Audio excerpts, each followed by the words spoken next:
It's time for the movie raid, and tonight's victim is actress Rachelle Henry, that has played in Losing It and My Somewhere as a goth. Hello. Hello, how are you doing? Oh, same old, same old. I'm trying to keep my body parts together from freezing off. It's okay.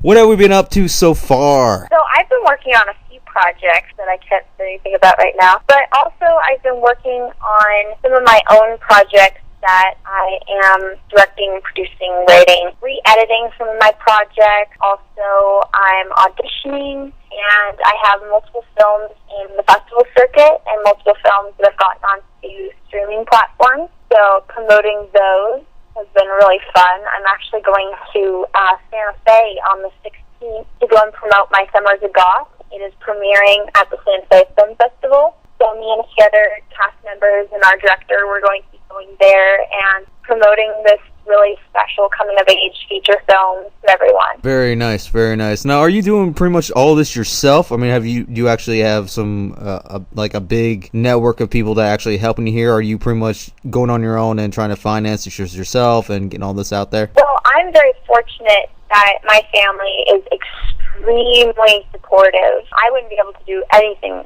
without them, and they've always been supporting me since day one. So we actually have a production company together, RPM Martin Productions. They're my co-producers on it. So we work together. We're an amazing team. We all have our jobs that we're really good at, and then we always collaborate and work together, and we always come up with amazing teams for our films that we produce. Very nice. Now, when it comes to with your acting, and of course acting can be very rough, as everybody knows, you know, the career of acting can be very slim at times, especially even at your age. Do you consider using as directing and producing as an alternative just in case acting is kind of a little bit slim or you're not getting as many jobs as, throughout the year? A little bit. It's also because I've always had a fascination with all aspects of filmmaking. And growing up in Seattle, because it's a smaller indie market, you have more opportunity to learn about some of those different kinds of jobs in the film industry. When I first came into the Seattle film industry, it was, I'm trying to remember what year, but the big buzzword around at the time was mentorship and mentoring. So when I came in, I was really fortunate because everyone in Seattle was talking about, okay, we need to mentor the next generation of filmmakers. We need to actually teach people and give them the tools to create. I was this, young little actress and filmmaker, and when I met people, they're like, oh, okay, here, let's give her some more tools and help her build. So I made connections, and I have had numerous mentors, and I was on set all the time, so I got to learn everything firsthand experience, along with classes, too. So I got the best of both worlds, going to classes to learn. Also, studying online is always a great tool, but the best you can get is firsthand experience on a set. So I was really fortunate to be able to get that. In my first project that I directed for the Adobe Pitch project, which is a project that is 19 and under. I'm trying to remember what the youngest age was, but 19 and under. And what they do was we had to go through multiple rounds of pitching a project. And it wasn't all film. Some people had music projects, some had photography projects. But we were all, competing for a grant. And they only had a few slots open. So I had to go through multiple rounds of interviews of pitching my project. And I eventually was awarded the grant, and we each got mentors. We were supposed to team up with, all of our projects were for a cause. We all had our own cause that we were going to be using these projects for. Mine was animal testing. We were supposed to be paired up with one nonprofit organization. So I was lucky. I got two nonprofits come on board with me. I have Emerald Kitty Pet Rescue, and I had Paws. And that one I originally wasn't going to direct. I was only going to act and produce in. But when I was pitching it, they said, well, because this is a youth project, we'd really like if you would also direct and edit too, and edit on Adobe Premiere since this is Adobe. And I'm like, okay. And I learned a lot from directing and acting at the same time. But I had mentors who helped me out the entire time, and so many people donated their time and worked so hard, and I'm so grateful for them. I mean, my first film I directed, I had 3 red cameras, a Movi, another gimbal, and a drone. That was my first thing I directed, and I can't think of a better way to start my directorial debut than to have those kind of resources and people who are knowledgeable about those resources on set with. I was really fortunate it. And then from there, like everything else I've directed and produced, I've learned each time things to do, things not to do, and I'm still learning. I mean, I have mistakes from all of my films that I see, and I'm like, okay, I'm not going to do that next time. Okay, I should have done this. And I mean, of course, we're all our own worst critics, but at the same time, you do have to look at those mistakes, and you do have to learn from them. I mean, you can't, beat yourself up, but you have to go, okay, I see this problem. I'm going to fix it. I'm going to do better. I'm going to keep working at it, and that's what you do. You just look at it and you go, okay, that's my guide. That's my stepping stone for how I'm going to get better. Because you don't become Spielberg overnight.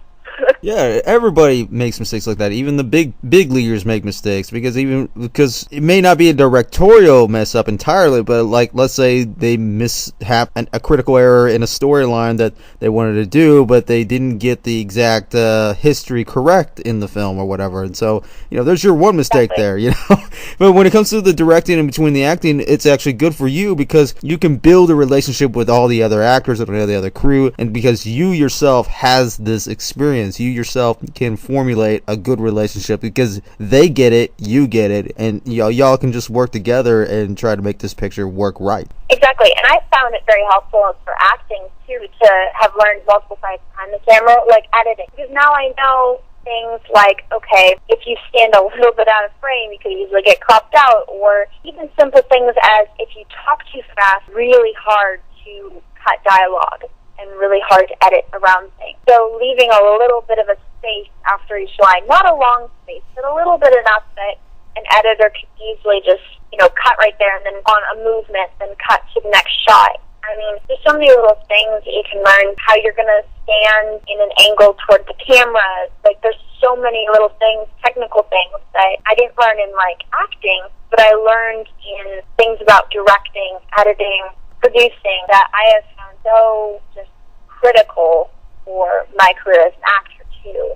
So they all go full circle, and you learn different things about each job from another job. So it's so interesting. Do you think teen actors have a better source in terms, especially today, in terms of getting more out there, or do you think they're more restricted or more at a specific limit to what they are capable of in acting? I think there's a little bit of both. I think that there's one thing is that, sometimes it's easy with so much information to not get the right information. So I think that people, after starting out, need to be careful. I was fortunate. I got really good mentorship. But there's sometimes people that, won't give you good mentorship. But I have had great coaches, like Don Jacobson, who still teaches at Freehold Theater, and he used to have the film school in Seattle. And at UW, he's one of my mentors who taught me about all sorts of things besides acting, like art and literature, so much. And then directing too. I've taken 2 directing classes with him. And then David Hogan and Angela DeMarco of Mighty Tripod. I've known them for years, and they've been great mentors. And in terms of editing and photography and things, Kirk Norton has been helpful, and Michael Clevin. For sound, he taught me about sound design. I mean, there's so many. I can go on so long for people that have helped me. But in terms of acting, being careful in terms of who you pick. Because some people won't give you good advice, and some people will be scam deals. Like if someone's like, "Oh, I can get you into this with this big agent if you pay me a ton of money," yeah, that's a scam. Avoid that. Of course, being careful with.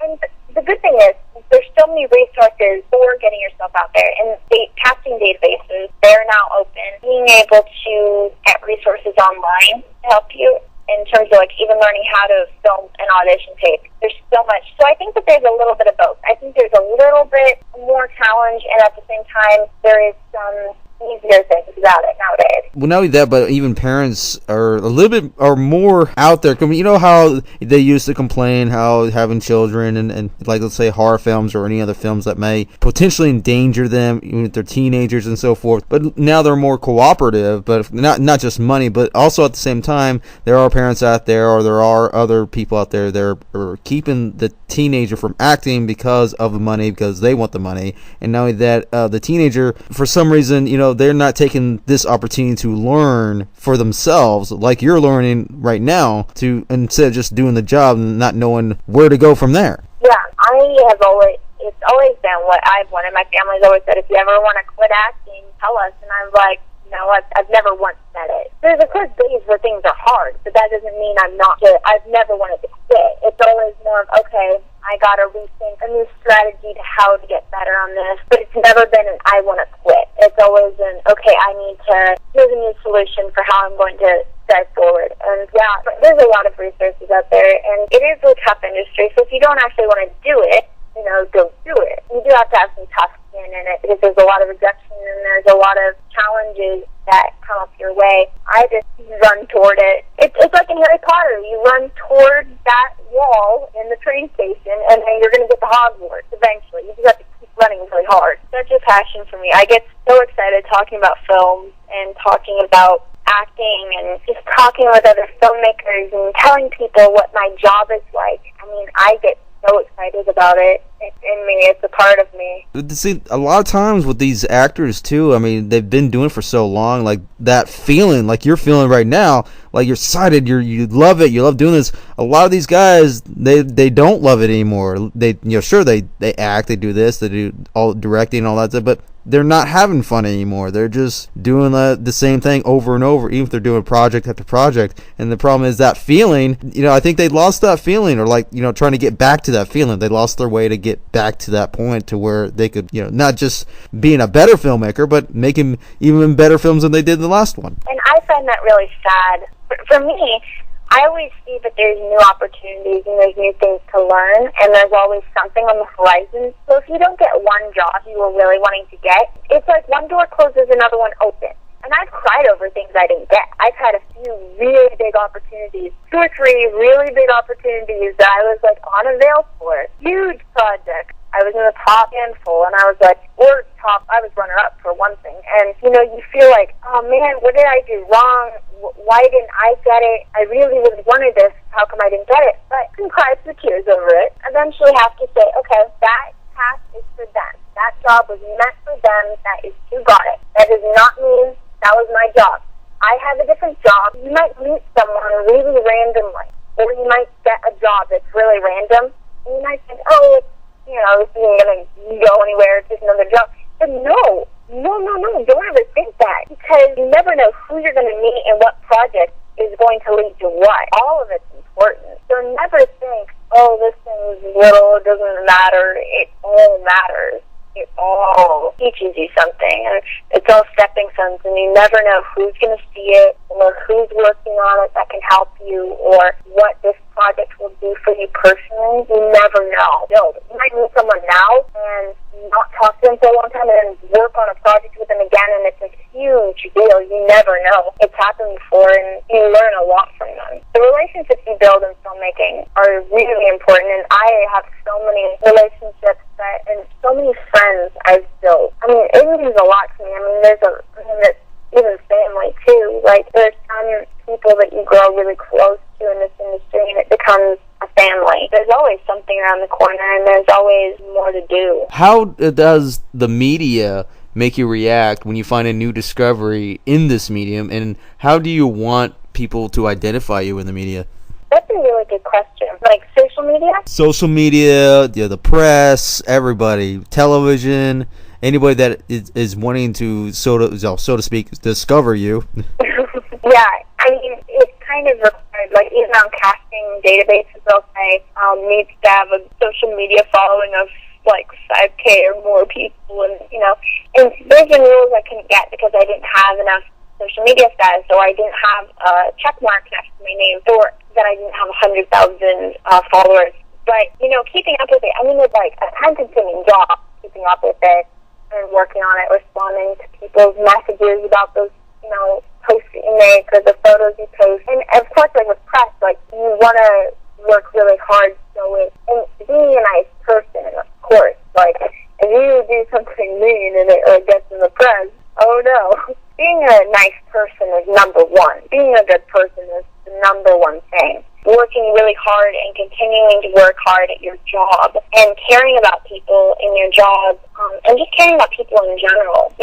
Doing things for others. I've gotten to build micro homes for homeless people. I don't do that for press attention or anything. I do that just because I really do care and because I want to help people. Of course, it gets posted about it, then people are like, oh, well, I mean, is she actually doing it? Yeah, I actually do that. The other day I was looking at stuff online about how to work on Habitat for Humanity, and I went into one of their, they have a Habitat for Humanity restore down here, and I was like looking around at it and, saying that there's like volunteer positions. Like, of course, like I actually do think about how can I give back, and sometimes it does make it into press, but that's not why you do it. And other things you go to because it is a PR thing, and you do as many PR opportunities as you can. I do those, and I do the interviews, because you do want to keep up in the world, and you do want people to know what you're working on, and, get your name out there and get, constant visibility, because